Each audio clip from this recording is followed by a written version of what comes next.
Hello students, मैं निखिल गुप्ता स्वागत करता हूं आप सभी का इस वीडियो में। हम लोग आज 9.4 प्रश्नावली शुरू करने जा रहे हैं। 9.4 प्रश्नावली में क्या टॉपिक है हमारा? टॉपिक है चरों के पृथक्करण द्वारा अवकल समीकरण का हल। चरों के पृथक्करण वाली विधि जो है वो हम लोग 9.4 प्रश्नावली में सीखने वाले हैं। खैर, ये क्या चीज है चरों के पृथक्करण वाली विधि, इससे क्या होने वाला है, ये सब कुछ हम लोग आज के सेशन में डिस्कस करेंगे। और 9.4 प्रश्नावली के लिए अगर आप लोगों ने 9.1 नहीं पढ़ी, 9.2 नहीं पढ़ी, 9.3 नहीं पढ़ी, तो भी 9.4 समझ में आ जाएगी। इस तरह की प्रश्नावली। इस पूरी नवी प्रश्नावली में 9.1, 9.2, 9.3, 9.4, 9.5, 9.6 सब एक दूसरे से अलग है। लेकिन हाँ, 9.4, 9.5, 9.6 जरूर थोड़ी बहुत जुड़ी हुई है आपस में। शुरू की 3 प्रश्नावलियां तो एकदम अलग है। तो 9.4 से एकदम नई शुरुआत भी करोगे तो भी समझ में आ जाएगा, चिंता वाली बात नहीं। पुराना अगर बैकलॉग भी है, 9.4 से भी शुरू करोगे तो समझ में आ जाएगा। 95% तो आराम से समझ में आएगा। ठीक है, शुरू करते हैं आज की क्लास को। फटाफट से आप अपने मित्रों को क्लास में बुला लीजिए। और आप में से जो बच्चे अग्नि बैच अभी तक ज्वाइन नहीं किए हैं, फटाफट से आप अग्नि बैच को ज्वाइन कर लीजिए। यहां पर आप लोगों को physics, chemistry, mathematics, biology, English, Hindi सारी सब्जेक्ट्स अवेलेबल रहती हैं। अग्नि बैच में आपकी पढ़ाई बेहतर ढंग से हो पाएगी, जितनी भी अभी चल रही है उससे कहीं बेहतर होगी। तो आपका 12th का स्कोर भी बहुत अच्छा जाएगा, कॉन्सेप्ट भी बेहतर तरीके से क्लियर होंगे, समय बचेगा पढ़ाई करने में। ये तो कॉन्टैक्ट नंबर है, आप इन पे फोन करके अग्नि बैच को जुड़ सकते हो, या फिर लर्निंग चर की एप्लीकेशन डाउनलोड करो, वीडियो के डिस्क्रिप्शन में लिंक है वहां से, और फिर उसमें अग्नि बैच ज्वाइन कर लो आप। इसके अलावा अपना टेलीग्राम चैनल अगर आप लोगों ने अभी तक ज्वाइन नहीं किया है, टेलीग्राम चैनल ज्वाइन कर लो, व्हाट्सएप चैनल ज्वाइन कर लो। सभी के लिंक वीडियो के डिस्क्रिप्शन में दे रखे होते हैं अपने। ठीक है, स्टार्ट करें क्लास को। देखिए, हमारे पास टोटल अवकल समीकरण को हल करने की 3 विधियां हैं टोटल। अपने सिलेबस में टोटल 3 विधियां दे रखी है। पहली विधि है चरों का पृथक्करण, इंग्लिश में बोलते हैं वेरिएबल सेपरेशन मेथड। दूसरी विधि है समघातीय अवकल समीकरण, इंग्लिश में बोलते हैं होमोजेनियस डिफरेंशियल इक्वेशन। तीसरी है रैखिक अवकल समीकरण, इंग्लिश में बोलते हैं लीनियर डिफरेंशियल इक्वेशन। तीनों में से किसी एक से बड़ा क्वेश्चन बनेगा 5-6 नंबर का, यह तय बात है। यह है 9.4 में, मैं ओल्ड एनसीईआरटी के हिसाब से बता रहा हूं। 9.4 यह है 9.5 में, और यह 9.6 प्रश्नावली पूरी इसी पर बेस्ड। रही बात 9.3 प्रश्नावली की, वो मैं मंडे से आपको दिन में अलग से करवाऊंगा। जो कटे हुए सिलेबस में है 9.3 प्रश्नावली, वो मैं दिन के टाइम लगभग 1 बजे के आसपास आपकी अलग से एक्स्ट्रा क्लास लेकर के एप्लीकेशन पे 9.3 प्रश्नावली शुरू करूंगा। शाम को पूरा अपन ये इसी सीक्वेंस में चलेंगे, कोई चिंता वाली बात नहीं है इसमें। और आज थोड़ी सी मैं लंबी क्लास लेने वाला हूं, आज थोड़ा सा डट करके बैठना है आपको। आज ढेर सारे क्वेश्चंस करेंगे, मतलब 9.4 प्रश्नावली के अपन बहुत आसान है, कुछ बेसिक समझने की जरूरत नहीं है, सीधा क्वेश्चन से देखेंगे तो भी समझ में आ जाएगा। इस तरह के क्वेश्चन है इसमें, बेहद आसान।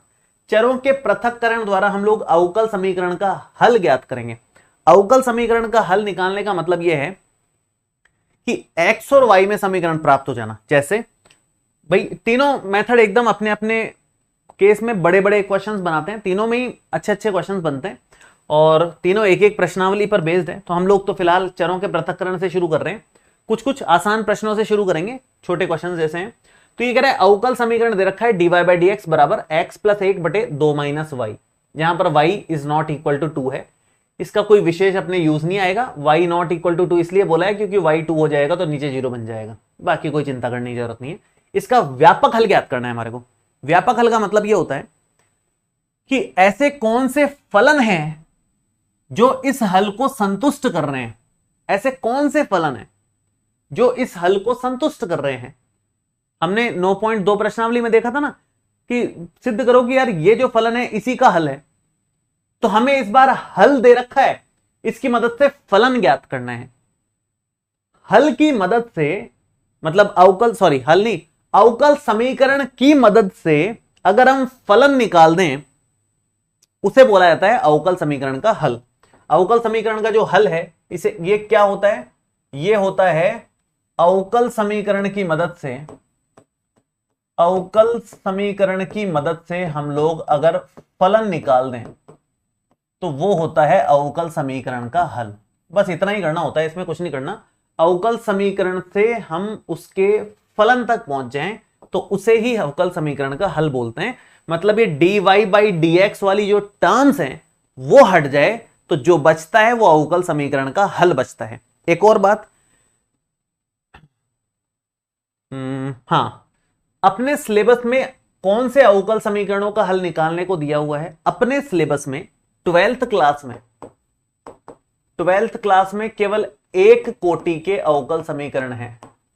एक कोटि के अवकल समीकरण, ज्यादा नहीं है। मतलब आगे की जितनी भी प्रश्नावलियां आप देखोगे 9.4, 9.5, 9.6 तीनों में अपने को सिर्फ एक कोटि का अवकल समीकरण मिलेगा। मतलब उसमें केवल dy/dx होगा, कहीं भी d2y/dx2 नहीं होगा, कहीं भी d3y/dx3 नहीं होगा। हल निकालने के लिए हमारे पास सिर्फ एक कोटि के अवकल समीकरण हमारे सिलेबस में है। 2 कोटि के अवकल समीकरणों का हल कैसे निकालते हैं, 3 कोटि के अवकल समीकरणों का हल कैसे निकालते हैं, वो 12th के बाद जब आप ग्रेजुएशन करोगे, भले बीएससी करो या बीटेक करो, दोनों में ही उच्च कोटि के अवकल समीकरणों का हल निकालना आपके सिलेबस में आएगा। फिलहाल 12th में एक कोटि के अवकल समीकरण का कैसे हल निकालते हैं वो हम लोग सीख रहे हैं, है ना। तो सभी में एक कोटि के अवकल समीकरण का हल निकालेंगे।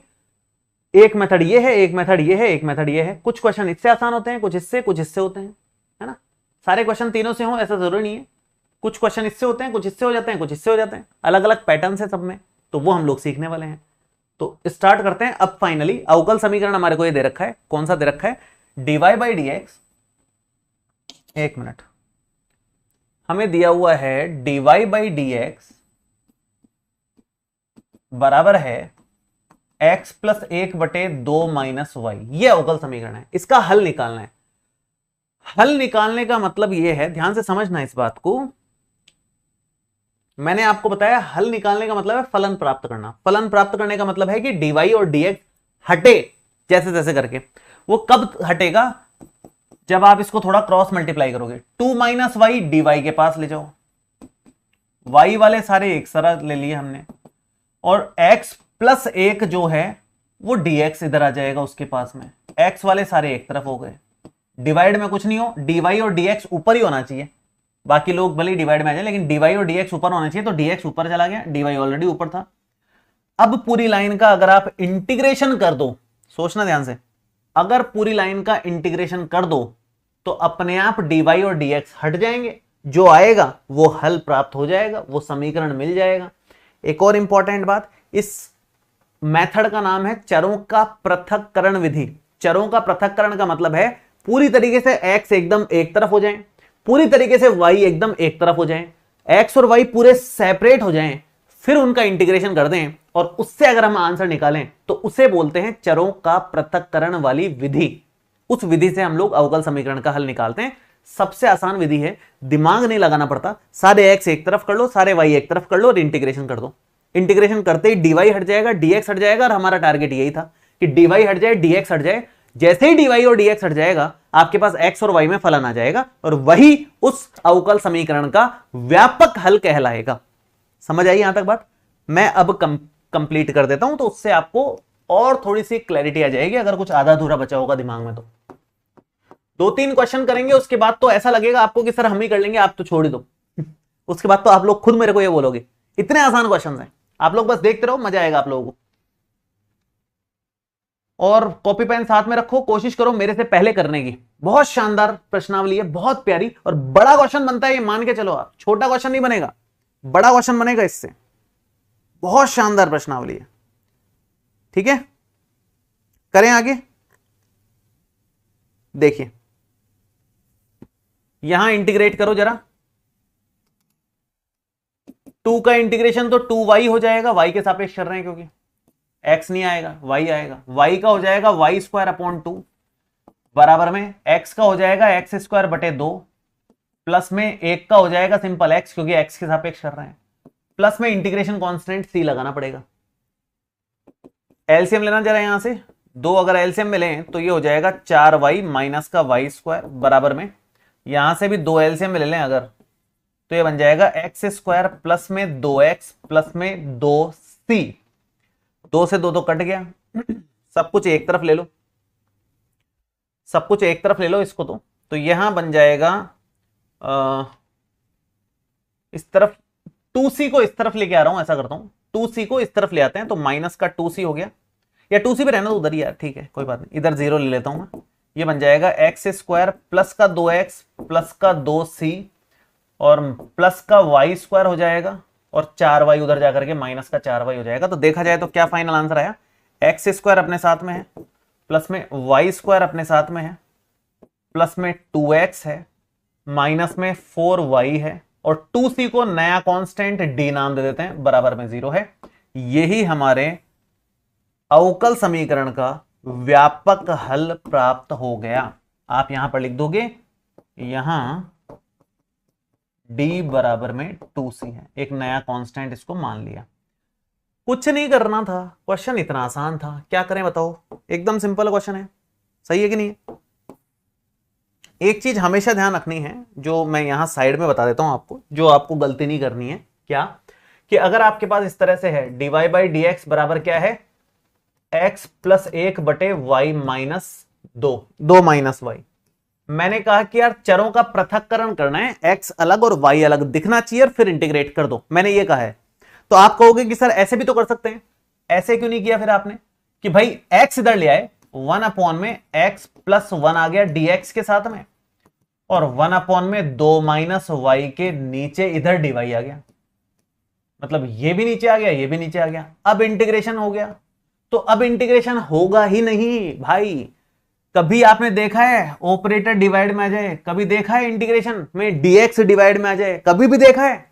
dx हमेशा ऑपरेटर है, ऊपर रहेगा, साइड में रहेगा, मल्टीप्लाई में रहेगा, डिवाइड में कभी नहीं आ सकता। इसलिए ये वाला काम मत कर देना, ये गड़बड़ हो जाएगा, ये पूरा सेक्शन गलत हो जाएगा, ध्यान रखना, ये मत कर देना, है ना। ये रफ का काम मैंने बताया आपको, ये रफ बताया है पूरा, लेकिन ये गलती नहीं करनी है। हमेशा ये ध्यान रखना है कि dx हो या dy हो, दोनों हमेशा ऊपर रहेंगे, डिवाइड में नहीं रहेंगे, रहेंगे ऊपर। x या y वाली टर्म डिवाइड में आ जाए वो कोई चिंता नहीं है। जैसे अगर ये ऐसा होता कि dy बटे dx है और इक्वल में y बटे x है, तो कोई दिक्कत नहीं, उस केस में dy के नीचे आएगा y और इधर dx के नीचे आ जाएगा x।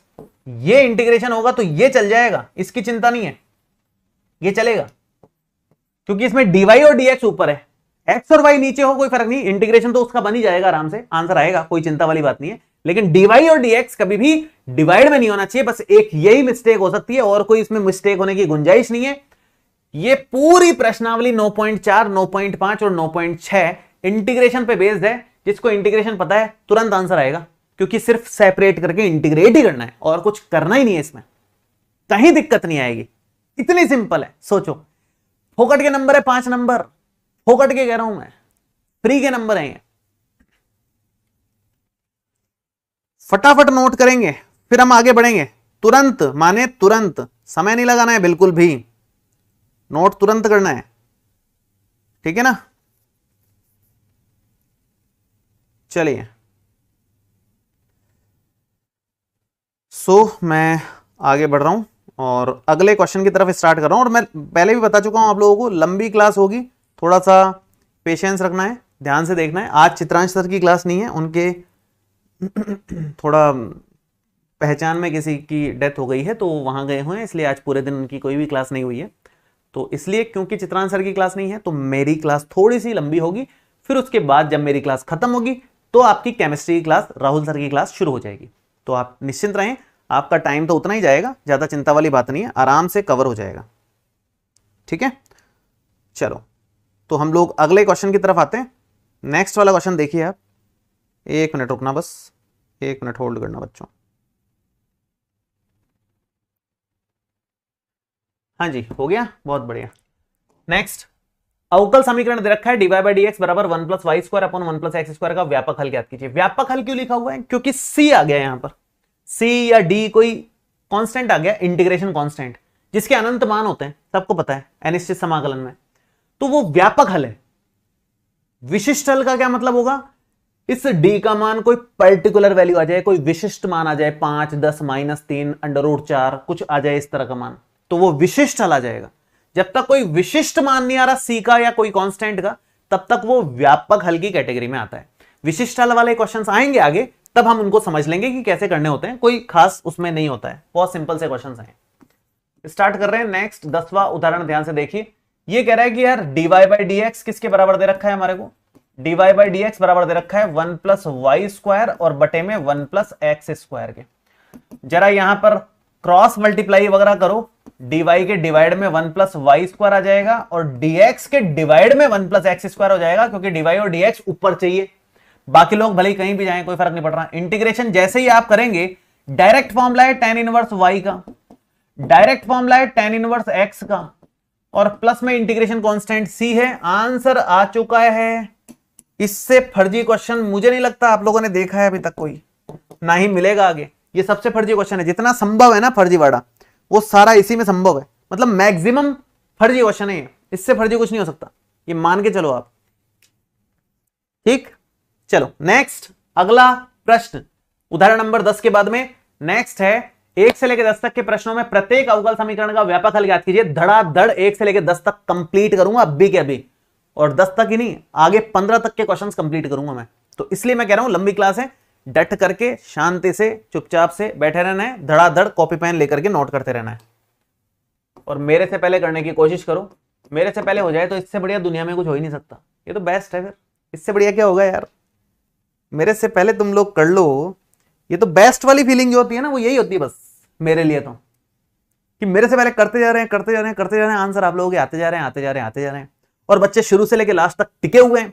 उनका जज्बा इतना तगड़ा है कि हिल नहीं रहे हैं क्लास से, पूरा कंसंट्रेशन फोकस इतना तगड़ा है कि एक बार बैठे हैं तो खत्म करके उठ रहे हैं। ये सबसे बड़ी बात होती है यार, ये आप लोगों को सीखना है एक्चुअली। सिटिंग पावर बहुत जरूरी है आगे की पढ़ाई में।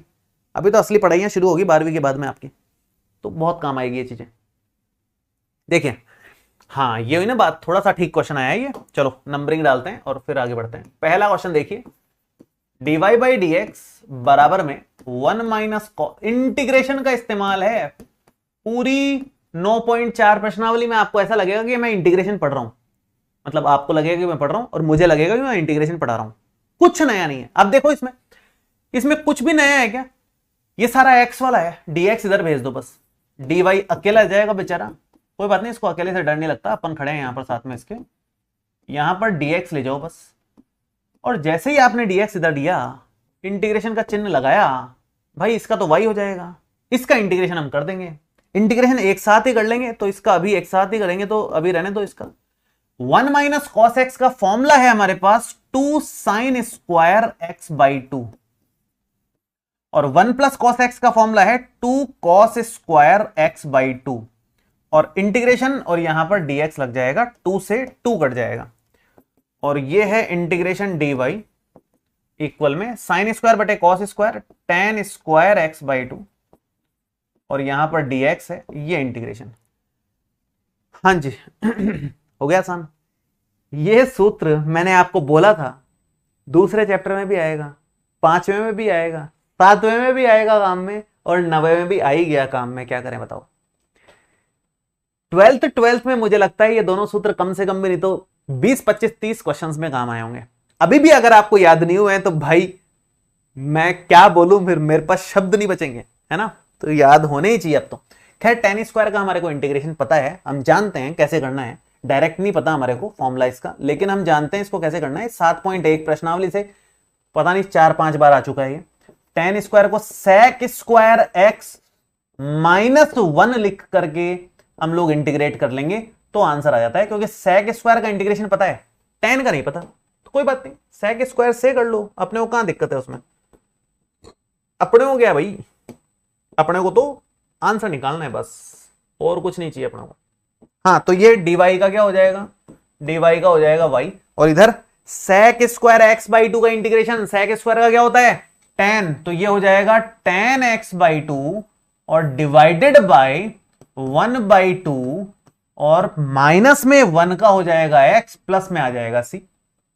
बहुत बढ़िया जी, मजा ही आ गया, दिल खुश हो गया। तो आगे बढ़ो, दिल खुश हो गया है तो आगे बढ़ो भाई। हाँ, तो 2 को तो ऊपर ले लो, खैर कोई खास बात नहीं। ये हो जाएगा 2 tan x by 2 minus x plus में c, ये हमारा आंसर आ गया है। मामला समाप्त हो गया है। नेक्स्ट सेकंड नंबर क्वेश्चन यहीं से शुरू कर लो, कोई नहीं करना। सेकंड नंबर क्वेश्चन है dy बाई डी एक्स बराबर आ जाएगा 4 माइनस वाई स्क्वायर का under root. dy by d x है 4 माइनस एक्स स्क्वायर का अंडर रूट, और अगर आप ध्यान से देखें तो ये dy के डिवाइड में आएगा 4 माइनस वाई स्क्वायर का अंडर रूट और इक्वल में dx। इस बार y की तरफ ले लो, dx अकेला हो गया, कोई बात नहीं, हमें सेपरेट करना है x और y को, बस इतना ही टारगेट है। अगली लाइन में तो सिर्फ इंटीग्रेशन करना होता है और कुछ नहीं करना होता, आंसर मिलता है डायरेक्ट। तो इसका इंटीग्रेशन क्या हो जाएगा, अगर आप इसको देखो, इधर कर लेते हैं इसको अलग से, अगर आप इसको ध्यान से देखो तो इसका इंटीग्रेशन आएगा हमारे पास,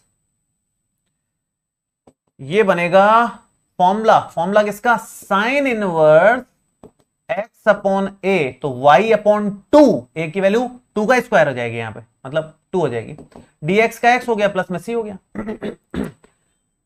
हद से हद अगर कुछ करना चाहते हो, वैसे तो आंसर आ गया, छेड़ना ही नहीं है, करंट लग जाता है ना, छेड़ना नहीं है फालतू चीजों को, लेकिन हद से हद कोई बोल दे कि भाई इसको थोड़ा और सिंप्लीफाई कर दो प्लीज, हाथ वाथ जोड़ दे कोई, तो क्या करोगे, तो फिर ऐसा करोगे साइन इनवर्स को उधर ले जाओगे। भाई कोई इतना रिक्वेस्ट कर ही देवे तो फिर क्या करे आदमी, करना पड़ता है, फिर साइन को उधर ले जाओ, साइन एक्स प्लस सी हो जाएगा, यहां पर 2 को भी ले जाओ कोई दिक्कत नहीं है, तो बनेगा y बराबर में 2 साइन एक्स प्लस सी, और इतना सुंदर साफ सुथरा आंसर अगर देखने को मिलेगा तो फिर तो सिंप्लीफिकेशन करना बनता है भाई साहब। अरे ये गंदा दिख रहा है थोड़ा, ये सुंदर दिख रहा है, तो सुंदरता की तरफ अट्रैक्ट होते हैं यार सब लोग, उसमें क्या बात है, गलत कहां है इसमें, तो सुंदर दिखाओ आंसर को और नंबर पाओ बढ़िया से, क्या दिक्कत। और नोट कर लो फटाफट, धड़ाधड़ दमादम, फटाफट लिखो इसको।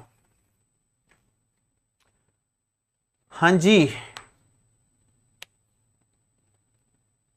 ठीक है, तो 2 क्वेश्चन हमारे समाप्त हो गए हैं। नेक्स्ट हम लोग तीसरे प्रश्न की तरफ बढ़ने वाले हैं। उससे पहले आप तुरंत प्रभाव से, तुरंत माने बहुत तेज स्पीड में, भयंकर स्पीड जिसको बोलते हैं ना, उतनी भयंकर एकदम स्पीड में नोट करो। स्पीड ऐसी होनी चाहिए कि बस राइटिंग आपके अलावा कोई और समझ ना सके। मैं तो बच्चों को बोलता था जब ऑफलाइन पढ़ाता था ना,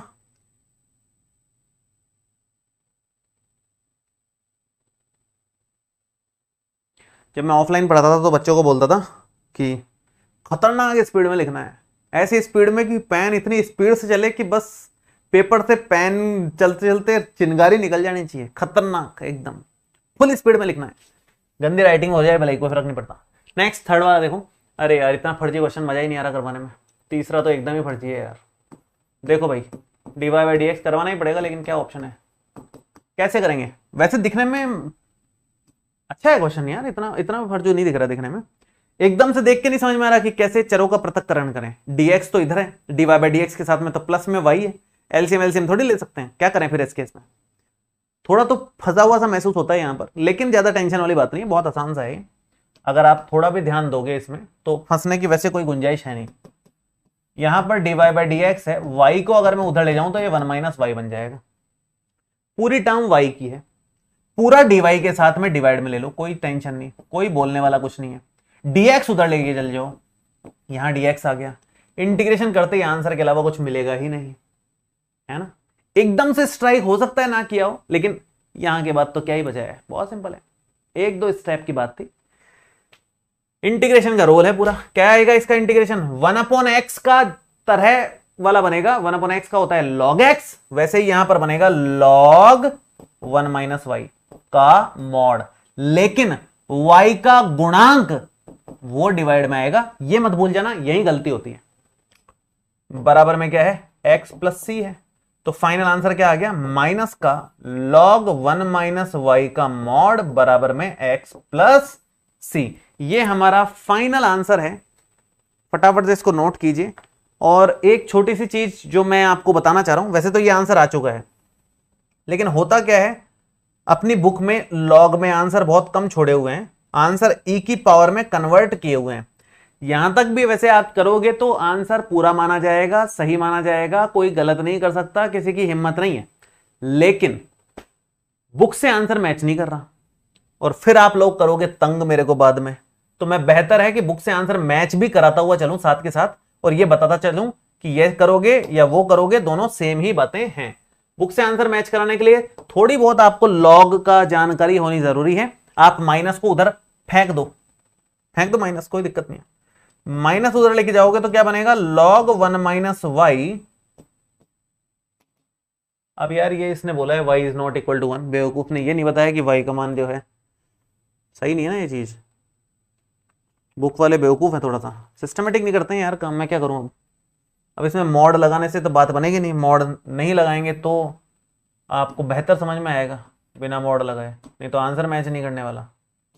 बुक वालों में थोड़ी सी अक्ल नहीं है, इसको लिखना चाहिए था कि y का मान जो है 1 से छोटा है, तब फिर इतनी टेंशन लेने की जरूरत नहीं होती। अब उसने अधूरा लिखा है क्वेश्चन को, तो फिर क्या करें अब, कोई नहीं, छोड़ो, सिंपल में चलने दो आप। तो लॉग हटाने के लिए माइनस को उधर भेजो पहले, तो माइनस का x माइनस का c ले लिया मैंने। लॉग की एक प्रॉपर्टी है, अगर आप लोगों को पता है तो, याद हो तो, लॉग की एक प्रॉपर्टी हम लोगों ने सीखी हुई है, मैं अभी आपको याद दिलाता हूं, याद आ जाएगी उससे। एक दो जगह अपन ने यूज लिया है उसको, कहीं ना कहीं यूज लिया है उसको। क्या प्रॉपर्टी है लॉग की, अगर लॉग a बेस में b और बराबर में m है मैंने आपको 7वें चैप्टर में 5वें चैप्टर में बोला था, अगर किसी ने लॉग नहीं पढ़ा है तो लॉग का मैंने वीडियो सेपरेट बना रखा है, यूट्यूब पर भी डाला है और एप्लीकेशन पे आपके अग्नि बैच के अंदर अदर इंपॉर्टेंट वीडियोस में भी डाला है, वहां से आपको लॉग के बारे में पूरी डिटेल में जानकारी मिल जाएगी। बाकी ये प्रॉपर्टी यहां काम आ रही है कि अगर लॉग a और बेस b बराबर m है तो a बराबर ये b उधर चला जाता है, b की घात m बन जाता है। ये लॉग की सबसे बेसिक प्रॉपर्टी है। उसके इस्तेमाल से, क्योंकि यहां बेस e है, लॉग के साथ कुछ नहीं लिखा हुआ बेस में, तो बेस e है तो e की घात में चला जाएगा ये पूरा तामझाम, और यहां बनेगा फाइनली, ये बन जाएगा y माइनस, नहीं y माइनस 1 का 1 माइनस वाई, 1 माइनस वाई बराबर e की घात में माइनस एक्स माइनस सी। ये दोनों e की घात में चले गए पूरे के पूरे। इसको और सिंप्लीफाई करो, 1 माइनस वाई बराबर e की घात माइनस एक्स गुणा e की घात माइनस सी। तो 1 माइनस वाई बराबर, सुनना ध्यान से, इसको एक नया कांस्टेंट मैं कैपिटल ए नाम दे देता हूं, क्योंकि है ये कांस्टेंट, e की घात माइनस सी, e भी कांस्टेंट है, घात भी कांस्टेंट है, ओवरऑल कांस्टेंट है, तो ओवरऑल इसको a नाम दे देते हैं, तो a इंटू e की घात माइनस एक्स आ जाएगा। आप लिख देना जहां a बराबर है e की घात माइनस सी, यहां ब्रैकेट में लिख दो, कोई चिंता नहीं है फिर उसके बाद में उसमें कर सकते हैं, ऐसा उत्पात अपन मचा सकते हैं, इतना तो हक बनता है अपना, है ना।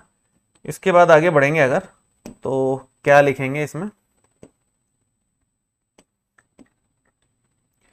इसके बाद आगे बढ़ेंगे तो यहां पर आ जाएगा y उधर और ये इधर, तो 1 माइनस ए इंटू ई की पावर माइनस एक्स बराबर में y, और यही आंसर है, y is equal to 1 minus a into e की पावर में माइनस एक्स। बुक में जो आंसर है वो ये दे रखा है, बुक से आंसर तब मैच करेगा आपका जब आप ऐसा करोगे, बाकी कायदे से आंसर ये भी है।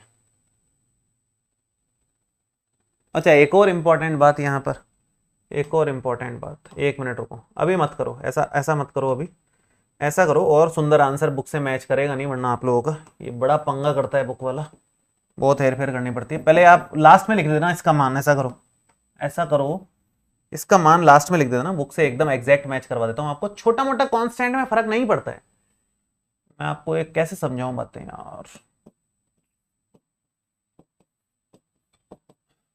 है ना। तो ये y बराबर एक तरीके से आ रहा है 1 माइनस e की पावर माइनस सी गुणा e की पावर माइनस एक्स है, सीधा करके लिखा है खाली। अब आप a की वैल्यू ये मत मानो, माइनस में मानो, माइनस का e की पावर माइनस सी को a मान लो, तो अल्टीमेटली y का मान आ जाएगा 1 प्लस a इंटू ई की पावर माइनस एक्स। अब कुछ लोग यहां माइनस नहीं मानेंगे तो उनका यहां माइनस आ जाएगा, कुछ लोग यहां माइनस के साथ इसको अज्यूम कर लेंगे पूरा a, तो उनके लिए यहां प्लस आ जाएगा। तो वो दोनों ही सही है, ऐसा नहीं है कि किसी के यहां माइनस आ गया तो वो गलत है, किसी के यहां प्लस आ गया तो वो गलत है, दोनों ही सही है। एक्चुअली एक कांस्टेंट है, कांस्टेंट हमें पता भी नहीं कितना होगा, ये इनफाइनाइट आंसर्स हैं, ए के अनंत मान है, ए पूरे वास्तविक संख्याओं को रिप्रेजेंट कर रहा है, पॉजिटिव भी होगा नेगेटिव भी होगा, हर तरह के मान आएंगे, तो उसके आगे आप प्लस लगाओ माइनस लगाओ, वैसे कोई फर्क पड़ने वाला नहीं है एक्चुअल में, क्योंकि एक्चुअली ये इनफाइनाइट वैल्यूज हैं, इनफाइनाइट आंसर्स हैं, व्यापक हल है ये। तो यहां कांस्टेंट प्लस में हो, कांस्टेंट माइनस में हो, कांस्टेंट के 2 से गुणा हो, रत्ती भर भी फर्क नहीं पड़ता उस चीज से, क्योंकि आंसर इनफाइनाइट है, एक नहीं है, ये पर्टिकुलर वैल्यू नहीं है, विशिष्ट हल नहीं है, व्यापक हल है। तो बुक से मैच करना है तो इस तरह से मैच कर जाएगा आपका। बाकी तो ये भी एक तरीके से आंसर ही है, कुछ गलत नहीं है इसमें, कायदे से कोई गलत नहीं करना चाहिए इसको। चलो ये हमारा हो गया समाप्त, और अब हम लोग नेक्स्ट वाले क्वेश्चन पे आते हैं, चौथा क्वेश्चन। तो यहां कुछ नया सीखा अपन ने, कैसे लॉग को e की पावर में कन्वर्ट करते हैं। आगे पूरे इस चैप्टर में 9.4, 9.5, 9.6 तीनों में ये वाला प्रैक्टिस तो हमें करना ही होगा, मतलब लॉग को e की पावर में कन्वर्ट करना पड़ेगा आपको। बुक में मैक्सिमम क्वेश्चंस में लॉग में आंसर नहीं है, e की पावर में कन्वर्ट करके आंसर दिया हुआ है। उसका एक रीजन जो है वो आपको 12th के बाद जब आप पढ़ते हो मैथमेटिक्स तब समझ में आता है, क्योंकि इस तरह के वक्र होते हैं, ये कुछ खास तरह के वक्र होते हैं, जैसे वृत्त का समीकरण, परवलय का समीकरण, दीर्घवृत्त का समीकरण आप जानते हो। उसके अलावा भी हायर मैथमेटिक्स में जाओगे तो कुछ विशेष तरह के समीकरण आएंगे, उनमें से कुछ इस तरह के पर्टिकुलर इक्वेशंस होती हैं, है ना। तो इसलिए इनमें कन्वर्ट करके आंसर ये दिया होता है, ये एक रीजन है, लेकिन बहुत ज्यादा उसमें डिटेल में अभी जाने की जरूरत नहीं है, आपके सिलेबस के बाहर की बातें हैं ये। अभी आप इतना जानो कि ऐसा करना है अपने को, पूरा ही करो आप, चिंता करने की जरूरत नहीं, नंबर कटने की कोई गुंजाइश नहीं बचेगी उससे, पूरा ही करो आप तो, है ना। sec square x into tan y into d x plus में sec स्क्वायर वाई इंटू में टेन एक्स इंटू में डी वाई बराबर में 0। अब यहां बात ऐसी है कि हमें देख के समझ नहीं आ रहा कि ये सेपरेट होगा कैसे, चरों का पृथक्करण इसमें लगेगा कैसे, समझ नहीं आ रहा देख करके, क्योंकि मिक्स है, यहां x आ गया, y आ गया, dx आ गया, y आ गया, x आ गया, dy आ गया, कैसे करें। कोशिश करते हैं, हो जाएगा तो ठीक है, नहीं तो कोई बात नहीं, कुछ और सोचेंगे, देखते हैं, कोशिश करके देखते हैं। तो पहले तो sec square y, sorry sec square x into में टेन वाई इंटू में dx है, बराबर में माइनस हो जाएगा, उधर जाएगा तो sec स्क्वायर वाई इंटू में टेन एक्स इंटू में dy है यहां पर, ठीक है।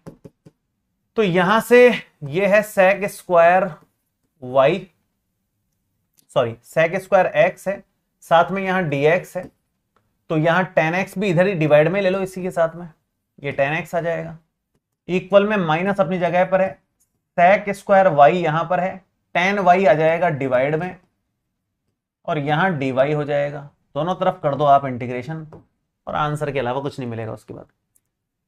सारे x एक तरफ आ गए, सारे y एक तरफ आ गए, थोड़ी बहुत मेहनत करनी पड़ी, 2-3 लाइनें लिखनी पड़ी और काम हो गया हमारा। और इंटीग्रेशन भी कोई मुश्किल नहीं है, tan x को t लोगे sec स्क्वायर x मिल रहा है, tan y को t लोगे sec स्क्वायर y मिल रहा है, मतलब नीचे वाले को t लेते ही बात बन रही है, काम आसान हो रहा है। तो आप यहां पर क्या लिखेंगे, इसको तो समीकरण नंबर 1 ले लो आप लिखेंगे माना tan x बराबर t की जगह t1 मान लेता हूं, और दूसरे वाले को t2 मान लेता हूं, tan y को t2 मान लेता हूं मैं। अब यहां कुछ नया सीखोगे आप, बहुत प्यारी चीज बताने वाला हूं, इसमें भी बहुत प्यारी नई चीज सीखी आपने, कैसे इसको सिंप्लीफाई करना है लॉग वाली चीज को, और यहां भी बहुत प्यारी नई चीज सीखोगे जो आगे के बहुत क्वेश्चंस में काम आएगी। तीसरे और चौथे जो क्वेश्चन में अपन सीखेंगे वो आगे के कई सारे क्वेश्चंस में आपके काम आएगी। आप देखो कैसे करेंगे, tan x का हो जाएगा sec स्क्वायर एक्स, साथ में हमारे पास क्या आएगा dx, बराबर में क्या चल रहा है dt1 है ना। उधर की अगर बात करें तो ये हो जाएगा sec स्क्वायर वाई dy बराबर में dt2। समीकरण 1 में मान रखने पर, समीकरण 1 में मान रखने पर क्या बनेगा, समीकरण 1 में मान रखने पर क्या बन जाएगा, देखिए ध्यान से देखने का। समीकरण 1 में अगर मान रखते हैं तो ये बनेगा,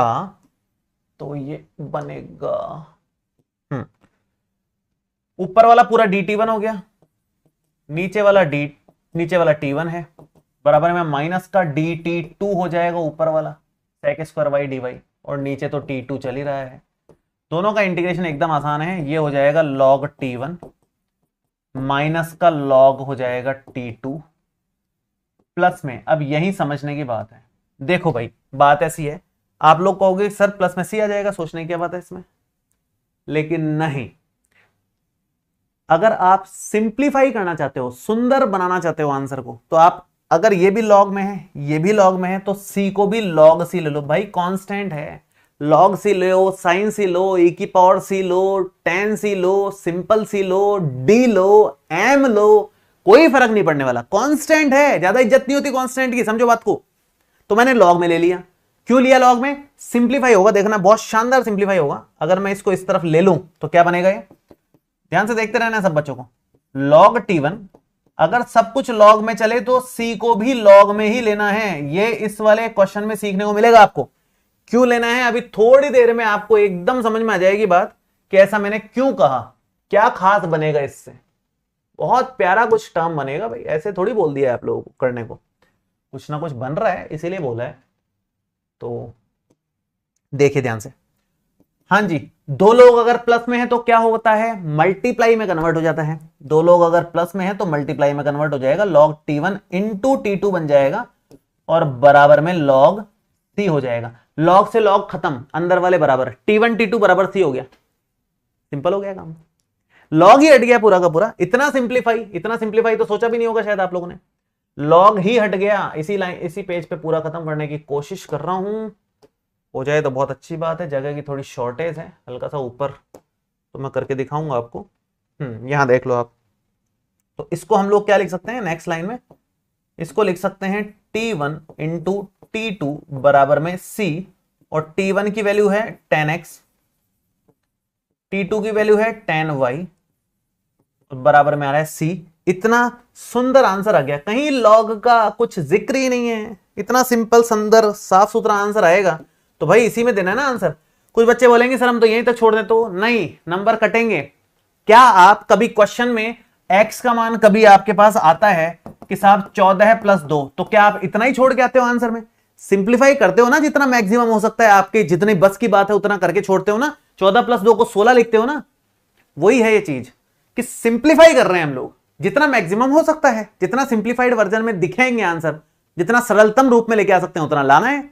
तो वही बात है, ऐसे नहीं छोड़ सकते तो ऐसे भी नहीं छोड़ना है, पूरा करके दिखाना है, अच्छे से करना है इसको।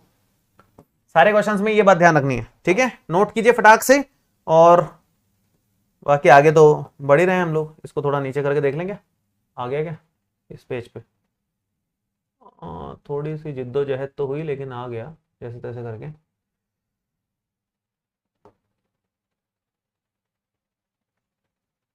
फटाफट से सारे बच्चे इसको नोट करें, फिर हम लोग अगले क्वेश्चन की तरफ बढ़ रहे हैं। फटाफट से सारे बच्चे इसको नोट करें, अगले क्वेश्चन की तरफ हम लोग बढ़ रहे हैं। 4 क्वेश्चन ही हुए हैं यार, उम्मीद से बहुत कम हुए हैं। मुझे तो लग रहा था कि मैं पता नहीं कितने करवा दूंगा आज। ये तो बहुत दुख हुआ मुझे तो जान करके, क्वेश्चन ही कम हुए हैं। कोई नहीं, 8 सवा 8 तक खींचेंगे क्लास को, अभी तो देखते हैं कितने हो पाते हैं। चलो नेक्स्ट। आज मैं जानना चाहता हूं आप लोगों की कितनी श्रद्धा है, कितनी ताकत है सिटिंग पावर की। आज बैठो, कम से कम 1.5 घंटे तो बैठना सीखो। 1.5 घंटे की क्लास में तो बैठो कम से कम। बाकी जो 4-4 5-5 घंटे की क्लासेस मैं लूंगा अगले महीने से आप लोगों की, उसमें तो फिर तब सिटिंग पावर बनेगी जब अभी से आप बैठ पाओगे। बहुत सिंपल प्रश्नावली आप देख पा रहे हो, आराम से आप इसको करोगे तो कहीं नहीं फंसोगे, मतलब ऐसी प्रश्नावली है। 5 और 6 क्वेश्चन देखो, ये आसान है। ये है e की पावर x प्लस में e की पावर माइनस x, और साथ में है dy, सॉरी dx नहीं dy था, dy, और माइनस में क्या है, e की पावर में x है प्लस e की पावर माइनस x है, इंटू में dx है और बराबर में 0 है। क्या इसको सेपरेट किया जा सकता है? चेक कर लेते हैं, अपने को वैसे नहीं पता, चेक कर लेते हैं। तो मैं एक काम करता हूं, माइनस वाली चीज को उधर ले जाता हूं।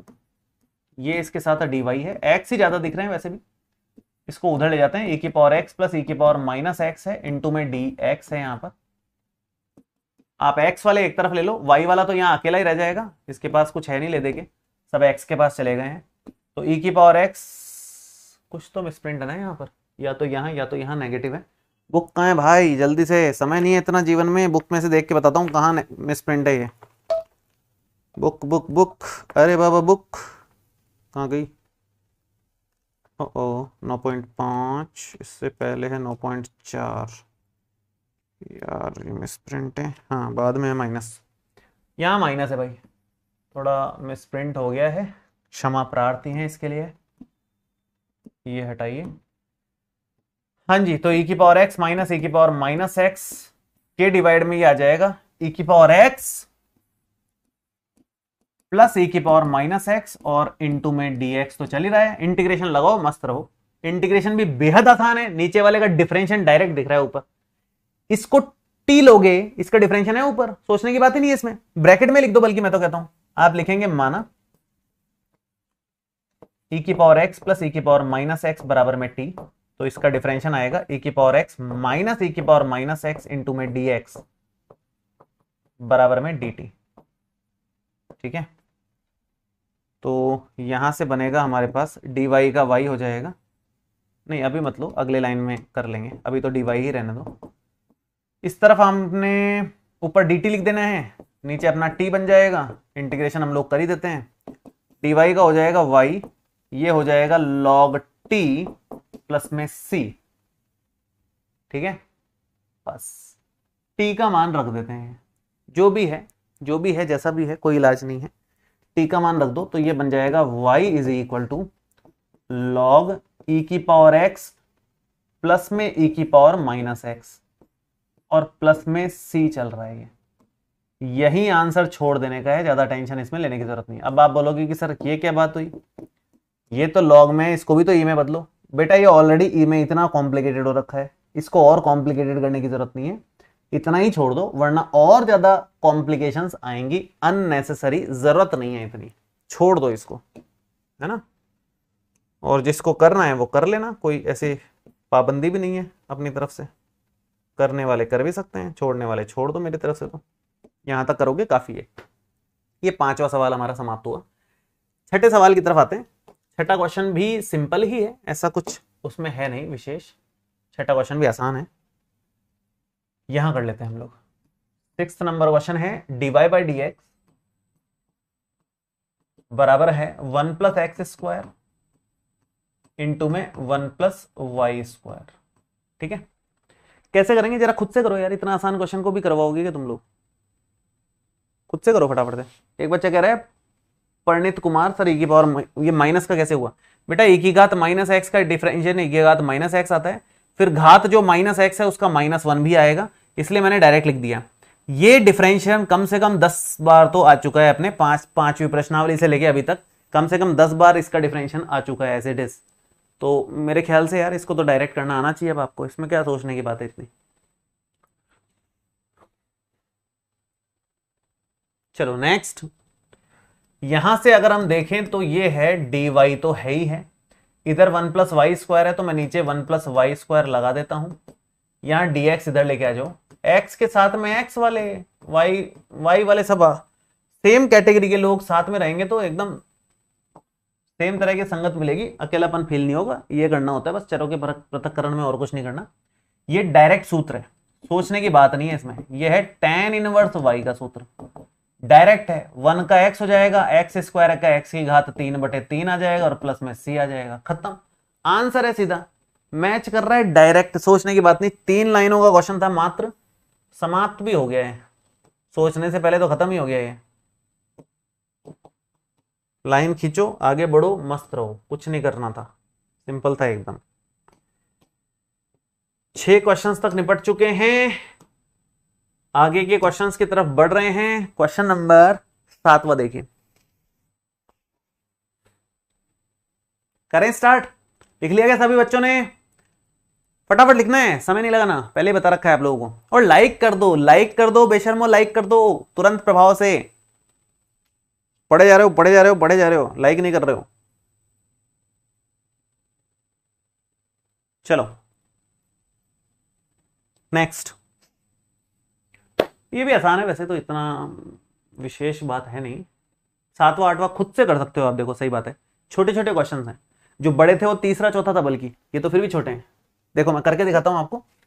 7वां क्वेश्चन, मेरे से पहले अगर आप लोगों का आंसर आ जाए तो इससे ज्यादा खुशी की बात कुछ नहीं होगी।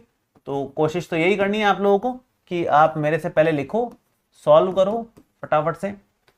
भाई एक्स और वाई सेपरेट करना है, एक काम करो, इसको उस तरफ ले जाओ माइनस वाले टर्म को, ये है एक्स dy।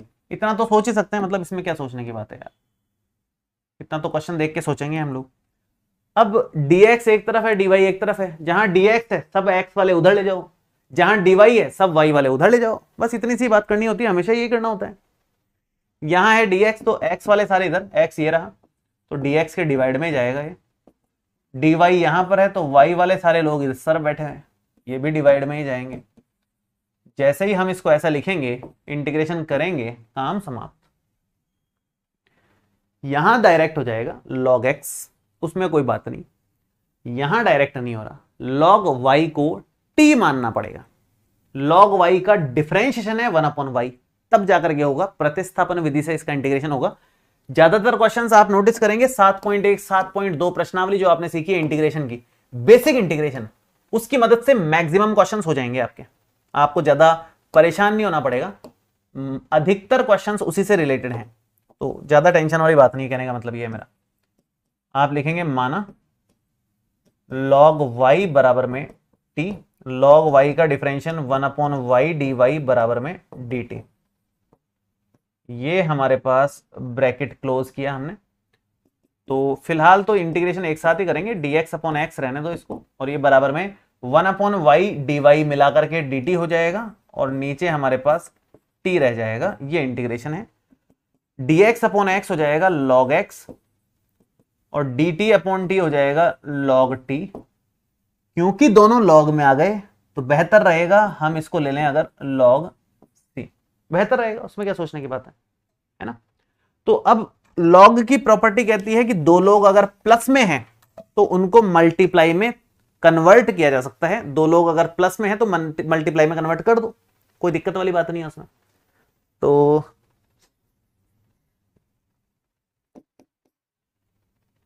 ये हो जाएगा अपना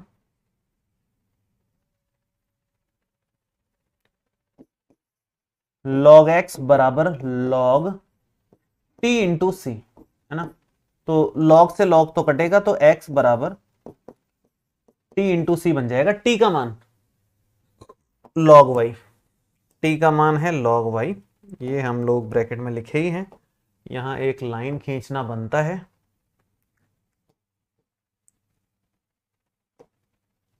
जगह की शॉर्टेज ना पड़े बस, बाकी तो कोई दिक्कत नहीं। हाँ जी, x बराबर टी वाई, तो x बराबर t का मान क्या है, ये रहा log y, और इनटू में क्या दे रखा है c, ये c इधर लेके आ जाओ, तो ये x बटे c बराबर log y है। ये इतना आसान है कि यहां से log हटाया जा सकता है, इसलिए हटा रहा हूं, बाकी तो ये आंसर भी कोई गलत नहीं कर सकता, किसी की ताकत नहीं है कि कोई गलत कर दे इसको, एकदम सही आंसर है ये भी, कोई इसमें चिंता का जनक विषय नहीं है, एकदम सही आंसर है, मतलब कोई दिक्कत वाली बात नहीं है। बाकी ये है कि ठीक है, आप इसको ऐसे लिख लो, log की प्रॉपर्टी से log का बेस तो e ही रहता है, तो e की घात में चला जाएगा ये पूरा का पूरा, e की पावर में x बटे c हो जाएगा, बराबर में y है, तो आप y को e की पावर में ax भी कह सकते हो, ax आप ब्रैकेट में लिख दो कि साहब माना 1/c बराबर a है, दिखने में सुंदर दिखे इसलिए मान लिया मैंने तो, और ये हमारा आंसर बन गया। कर ही सकते हैं ऐसा। अब कांस्टेंट को आप a बोलो, d बोलो, p बोलो, t बोलो, कोई फर्क नहीं पड़ता, ये हमारा फाइनल आंसर आ जाएगा। इसको तुरंत प्रभाव से नोट डाउन करो।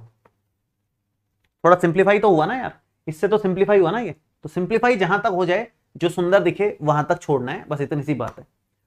बाकी यहां तक भी कोई करेगा तो नंबर पूरे मिलेंगे, ऐसी कोई दिक्कत नहीं है। 8वां बहुत आसान, इसमें भी कुछ खास नहीं करना, x की घात 5 है, dy बाई डी एक्स है, बराबर में माइनस में y की घात 5 है। सभी लोग घर पे जाकर के इन प्रश्नों को एक बार वापस से जरूर करें, तब जाकर के आपके दिल में बैठेगी बात, वरना यहां नहीं बैठने वाली, ध्यान रखना इस बात। भूल जाओगे, प्रश्नावली बहुत आसान है, लेकिन घर पे एक बार लिखना जरूरी है, लिखना ही है, ये दिमाग में बिठा लो बात, नहीं तो भूल जाओगे चीजों को। यहां भी सेम काम करना है, डी वाई इधर है, वाई वाली पद इधर है, तो वाई वाली चीजों को इधर ले लिया हमने, बराबर में डी एक्स उधर ले जाओ ऊपर, ये एक्स वाला टर्म इसके साथ ही आ जाएगा नीचे, क्रॉस मल्टीप्लाई वगैरह हुआ है, ये इधर और ये इधर, बस और कुछ नहीं, इंटीग्रेशन करना है। इंटीग्रेशन करने से पहले आप एक काम करो, ये y की घात -5 लिख लो इसको, माइनस बाहर है, इसको एक्स की घात माइनस का 5 लिख लो। बस अब इंटीग्रेशन करेंगे तो आंसर आ जाएगा, जो भी मतलब आएगा, सोचने की बात नहीं ज़्यादा इसमें। ये आ जाएगा y की घात माइनस का 5 प्लस 1 बटे माइनस का 5 प्लस 1, और ये आ जाएगा माइनस में x की घात माइनस का 5 प्लस 1 बटे में माइनस का 5 प्लस 1, और प्लस में c आ जाएगा। ये हमारा जो भी है आंसर है। और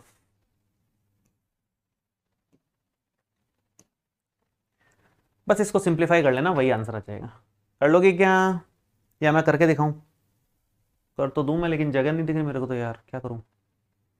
थोड़ी तो जगह होनी चाहिए थी, इतनी सारी खाली जगह है फिर भी नहीं मैच हो रहा मामला। बताओ यार, कमाल हो गया। जुगाड़ लगाना पड़ेगा। ठीक है, जुगाड़ लगा लेते हैं, थोड़ा सेटल करते हैं इसको। इसको इधर करो, एक्सा करो, और एक काम और करो, ये जो नीचे के दो पद हैं ना, इनको हटाओ। थोड़ा मैं एडजस्टमेंट कर रहा हूँ, थोड़ा समय इसी में जाएगा हल्का सा, लेकिन हो जाएगा काम अपना अच्छे से, अच्छे से होगा काम, चिंता नहीं है। टक टक, इसको यहाँ लिखो। ठीक है, इसको समीकरण 1 करो, इसको थोड़ा नीचे कर लो, और नीचे हल्का सा करना चाहो तो कर लो। लिख दो समीकरण 1 में रखने पर।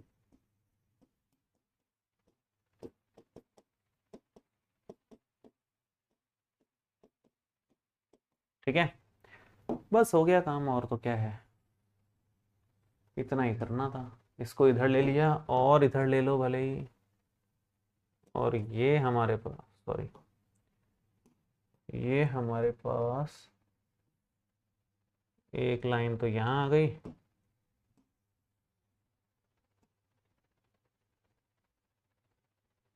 है ना। बस बाकी तो हो गया काम, विशेष कुछ नहीं है। ये यहाँ ले लो, इसको आप इसके नीचे ले लो, हो गया काम सेटल, परफेक्ट मामला। जगह एडजस्टमेंट हो गया ना, देखो ऐसे करते हैं एडजस्टमेंट। 8 भाई यहाँ चल ही रहा है, इसको अभी सेटल कर देते हैं, क्या दिक्कत है अपने को, सब हो जाएगा सेटल, अभी चिंता मत करो आप। एक काम और कर सकते हो चाहो तो, इसको यहाँ लिख लो, जगह ही जगह हो गई अब तो, खूब लिखो जितना लिखना है। ये लो, चलो। हम्म, तो यहां से क्या बन रहा है, y की घात माइनस 4 बटे माइनस का 4 बराबर माइनस में x की घात माइनस 4 बटे माइनस का 4 प्लस में c। ठीक है, तो ये देखा जाए तो हम इसको ऐसा कर सकते हैं,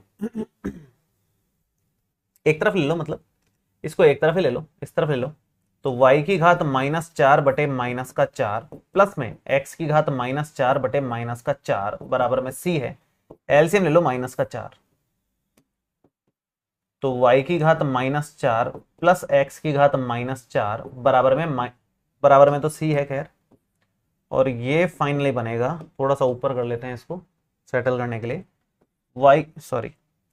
y की घात माइनस 4 प्लस में x की घात माइनस 4 बराबर माइनस का 4c, और माइनस के 4c को आप a मान लो, कोई भी कांस्टेंट मान लो, नाम कुछ भी दे दो, क्या ही फर्क पड़ेगा, इसको a नाम दे दो। बुक में आपको फाइनल में सी दे रखा होगा नाम, उससे फर्क नहीं पड़ता बच्चों, चिंता मत करना, बुक में सी दे रखा है, यहाँ ए कैसे आ गया, तो उसने यहाँ ए मान लिया, यहाँ ए मान लिया, माइनस का 4 ए को उसने सी बोल दिया, तो वो तो कोई फर्क नहीं पड़ता, म्यूचुअल एडजस्टमेंट है, उससे कोई चिंता करने की जरूरत नहीं कि बुक में यहाँ ए की जगह सी है, वो एक ही बात है ना? ये मैंने ब्रैकेट में लिख दिया, और यही अपना आंसर आएगा, बुक से आपका आंसर मैच हो जाएगा। मैं मैच करते हुए आप लोगों को करवा रहा हूं पूरा, ताकि आपको घर पे दिक्कत ना आए बिल्कुल भी। ठीक है, चलो नोट कीजिए, फिर हम आगे बढ़ते हैं, अगले क्वेश्चन की तरफ बढ़ते हैं आराम से। हमने 7वां और 8वां, 8 तक तो निपटा ही दिए हैं, 9वां 10वां दो और हैं इस तरह के, फिर 11वें से थोड़े से विशिष्ट हल से रिलेटेड क्वेश्चंस आ जाएंगे, जहां तक मुझे याद आ रहा है, बाकी अभी देखेंगे तो और क्लैरिटी आएगी। खैर 9वां 10वां निपटाते हैं, उसके बाद फिर आगे का और देखेंगे। अरे ये क्या हुआ,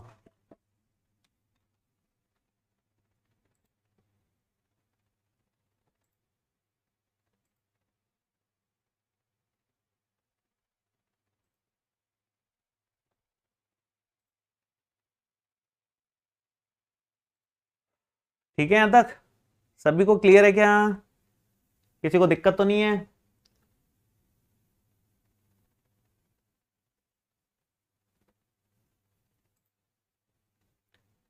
किसी को भी दिक्कत आ रही है तो पूछ सकते हैं, और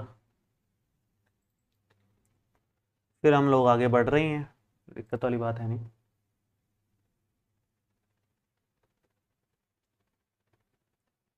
चलिए नेक्स्ट देखिए, नवा प्रश्न। हाँ ये सिंपल है क्वेश्चन, रोल तो इंटीग्रेशन का ही है पूरा, विशेष बात नहीं है कोई। नवा प्रश्न ध्यान से देखिए, dy बाई डी एक्स बराबर क्या है? Sign inverse x. कोई दिक्कत नहीं, हमें तो x और y सेपरेट करना है, हम तो इतना ही जानते हैं, कर दो। यहां dy है, यहां साइन इनवर्स x और dx है, इंटीग्रेशन कर रहे हैं। कैसे करें इंटीग्रेशन, कैसे करें? 1 से मल्टीप्लाई करके। भाई नॉर्मली आप इसका साइन इनवर्स एक्स का इंटीग्रेशन कैसे करोगे?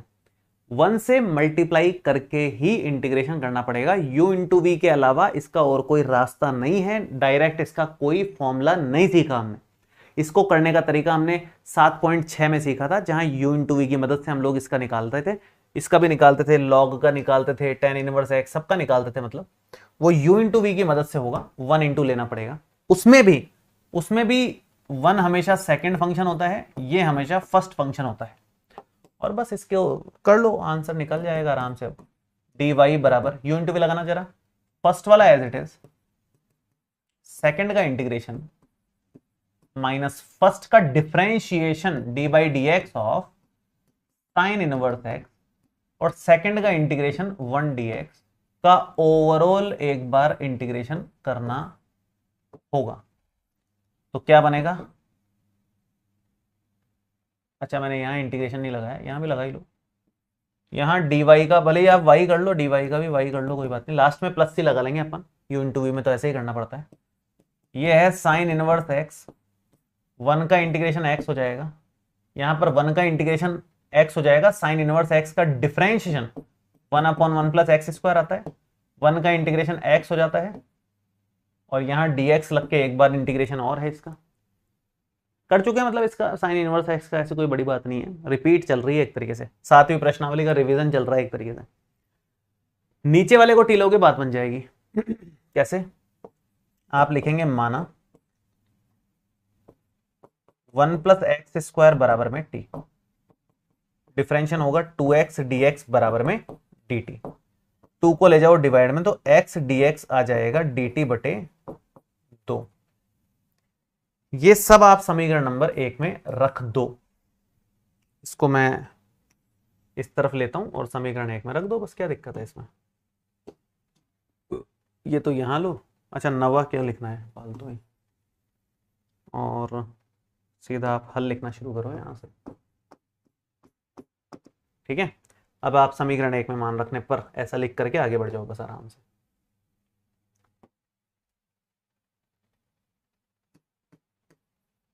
समीकरण 1 में मान रखने पर,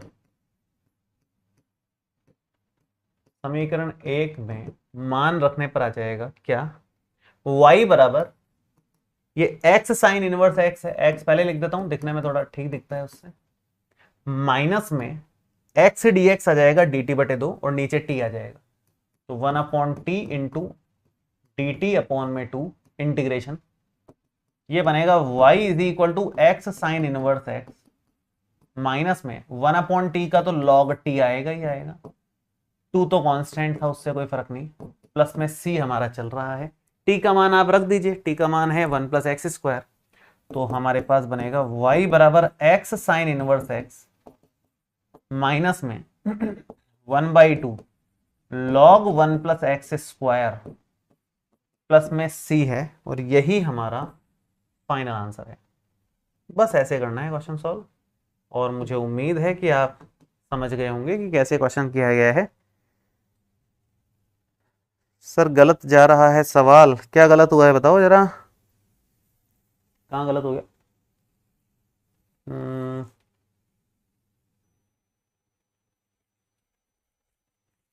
गलत हो गया क्या? किस जगह गलत हुआ है यार, बताओ तो सही।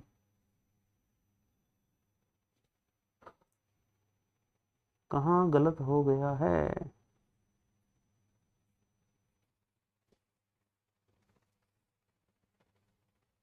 अरे यार शिट, साइन इनवर्स एक्स का डिफरेंशियल गलत कर दिया मैंने। ओ, यही गलत कर दिया यार, शिट शिट शिट।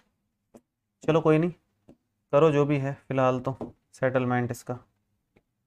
मैंने डिफरेंशियल गलत कर दिया, ध्यान नहीं रहा मुझे, गलती हो गई यहाँ पे। अब आप रखेंगे तो ये थोड़ा सा चेंज होगा यहाँ पे, वैल्यूज़ वगैरह थोड़ी सी अलग आएंगी, कोई नहीं, बाद में देखेंगे। यहाँ इसको वापस से लिख लो, x sine inverse x minus में एक्स डी एक्स को तो माइनस का डी टी बटे 2 लिखेंगे, तो माइनस से माइनस तो प्लस ही हो जाएगा, और 1/√t और डी टी अपॉन में 2 आ जाएगा। ये 1/2 तो बाहर ले लो, ये t की घात माइनस का 1/2 है, और यहाँ dt चल रहा है। अब बस इंटीग्रेट कर दो, तो y is equal to x sine inverse x plus में 1/2, और t की घात माइनस 1/2 का मतलब है माइनस 1/2 प्लस 1, और माइनस का 1/2 प्लस 1, और प्लस में c है। ये बन जाएगा y is equal to x sine inverse x plus में 1/2, टी की घात 1/2 और डिवाइड में भी 1/2, और प्लस में c है, ये 2 से 2 कट जाएगा। फाइनल जो आंसर हमारे पास आ रहा है वो आ रहा है y is equal to x sine inverse x plus में t की घात 1/2 मतलब √t, t का मान ये है, तो 1 माइनस एक्स स्क्वायर का √ प्लस में c। ये फाइनल आंसर हमारे पास आएगा। थोड़ी सी मिस्टेक हो गई थी, साइन इनवर्स एक्स के डिफरेंशिएशन में गड़बड़ कर दी थी मैंने, जिसके कारण आंसर मिसमैच कर रहा था। नोट करो फटाफट से, फिर हम लोग अगले प्रश्न की तरफ बढ़ेंगे शांति से। 9 प्रश्न तक हमने निपटा दिए हैं। ये थोड़ा सा बड़ा था, बड़ा भी कुछ खास नहीं, केवल इंटीग्रेशन वाला पार्ट बड़ा था, बाकी तो क्या ही बड़ा था इसमें, इंटीग्रेशन था इसमें बस, और कुछ नहीं था। तो वो तो हमने निपटा ही लिया है। आगे बढ़ते हैं हम लोग, अगले प्रश्न 10वें प्रश्न पर आते हैं। ध्यान से देखेंगे तो समझ में आएगा 10वां प्रश्न क्या है। हो गया सबका? बढ़े आगे।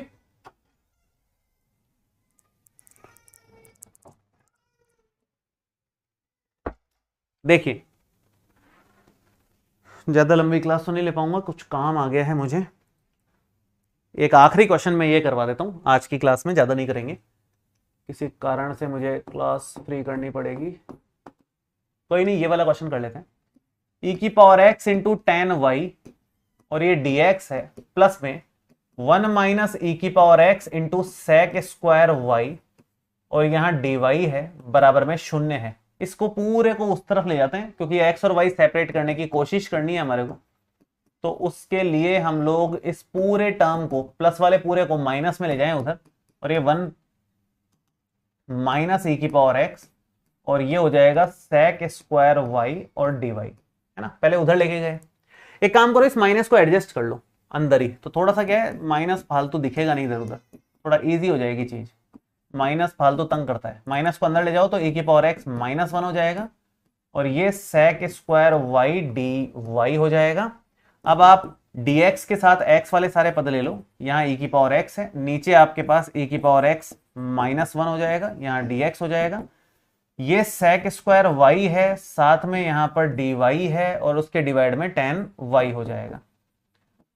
बस हो गया काम। यहाँ आप इधर नीचे वाले को t ले लो, इधर नीचे वाले को t ले लो, बात हो जाएगी। मतलब आप दोनों तरफ इनको t लोगे तो ऊपर वाला डिफरेंशियल दिख रहा है, e की पावर -x को t1 मान लो, और साथ में tan y को आप लोग t2 मान लो, तो ये बन जाएगा e की पावर x dx बराबर में dt1, और ये बन जाएगा sec square y d y बराबर में dt2। ये हमारा समीकरण नंबर 1 है। लिख दो समीकरण 1 में मान रखने पर, समीकरण 1 में मान रखने पर क्या प्राप्त होगा, ये हो जाएगा e की पावर x dx, ऊपर बन जाएगा dt1, और नीचे आपका t1 चल रहा है, इक्वल में ऊपर बन जाएगा dt2 और नीचे आपका t2 चल रहा है, इंटीग्रेट कर दो और देखते हैं क्या हमारा आंसर बनेगा इससे। यहां एक लाइन खींच करके आगे बढ़ते हैं। सिंपल सा ही बनेगा, मतलब ये बन जाएगा log t1, उधर बन जाएगा log t2 और जब सब कुछ log में है तो c भी log में ही रहेगा सिंप्लीफिकेशन के लिए। हमने देखा log की प्रॉपर्टी लगेगी। log की प्रॉपर्टी ये कहती है कि दो लोग अगर प्लस में है तो मल्टीप्लाई में कन्वर्ट करो, log t2 इंटू सी हो जाएगा। log से log हटाओगे तो t1 बराबर में t2 इंटू सी आ जाएगा। t1 का मान क्या है, e की पावर x माइनस 1। t2 का मान क्या है, 10y और इंटू में क्या चल रहा है, c। तो यही आंसर है, बस और कुछ नहीं करना है। c को आप इधर रखो उधर रखो कोई फर्क नहीं पड़ता, ये आंसर है। बुक में इस c को इस तरफ लेके आ रखा है तो उससे कोई फर्क नहीं पड़ने वाला है। बुक के आंसर मैच करने के लिए आपको c को इधर डिवाइड में लाना पड़ेगा। बुक से आंसर मैच करने के लिए ये करना पड़ेगा, 1/c आ जाएगा e की पावर x माइनस 1 और 10y। ज्यादा टेंशन लेने की जरूरत नहीं उसकी। 1/c को उन्होंने a बोल दिया एक तरीके से, ये है बुक में आंसर। तो ये नहीं भी लिखोगे तो चलेगा, ये ठीक है, इसमें कोई दिक्कत नहीं है, यहां तक छोड़ दो। समझ गए बात को। बुक में c को इस तरफ ले रखा है, 1/c बन जाएगा, उसको नया कांस्टेंट ए नाम दे दो, बात खत्म। उसमें कोई खास चिंता वाली बात नहीं है, इतना कुछ इसमें लोड नहीं लेना है। ये हमारे 10 क्वेश्चंस तक तो निपट गए हैं। आगे के क्वेश्चंस हम लोग आराम से शांति से नेक्स्ट क्लास में कर लेंगे। आज थोड़ा सा मुझे जाना होगा, समय की थोड़ी सी कमी है। अभी आपकी केमिस्ट्री क्लास होगी, आराम से आप वो वाली क्लास लेना। आज की क्लास आपको कैसी लगी मुझे बताना। आज हमने चरों का पृथक्करण सीखा है, कल की और क्लास लेंगे, अभी खत्म नहीं हुआ है चरों का पृथक्करण, ये क्लास और लेंगे। कल संडे को मैं एक्स्ट्रा क्लास लेने की सोच रहा हूं, तो आप को कोशिश करूंगा मैं 9.4 कल की क्लास में समाप्त करूं, कोशिश तो ये करेंगे, बाकी देखते हैं कल। लेकिन मैं एक्स्ट्रा क्लास लेने की सोच रहा हूं, टाइम आपको पता चल जाएगा। और जो बच्चे अग्नि बैच से जुड़े नहीं हैं, स्क्रीन पे दिए हुए नंबर पे फोन करके अग्नि बैच से जुड़ सकते हैं और अपनी पढ़ाई को एक सही दिशा दे सकते हैं। और मैं रिकमेंड करूंगा, आप चाहो तो सिंगल मैथ्स का सब्जेक्ट का भी बैच ज्वाइन कर सकते हो या कंबाइंड कर सकते हो, जो आपको ठीक लगे, लेकिन ज्वाइन कर लो, एक जगह फोकस होकर के पढ़ाई करो आप लोग, ठीक है। वीडियो को लाइक कर देना जिसने अभी तक नहीं किया है, और मुझे कमेंट करके बताना क्या 9.4 प्रश्नावली मुश्किल है या आसानी से 5 नंबर तो प्राप्त कर ही लोगे आप लोग। मुझे कमेंट में जवाब चाहिए आप लोगों का। Thank you so much, all the best, bye bye, see you.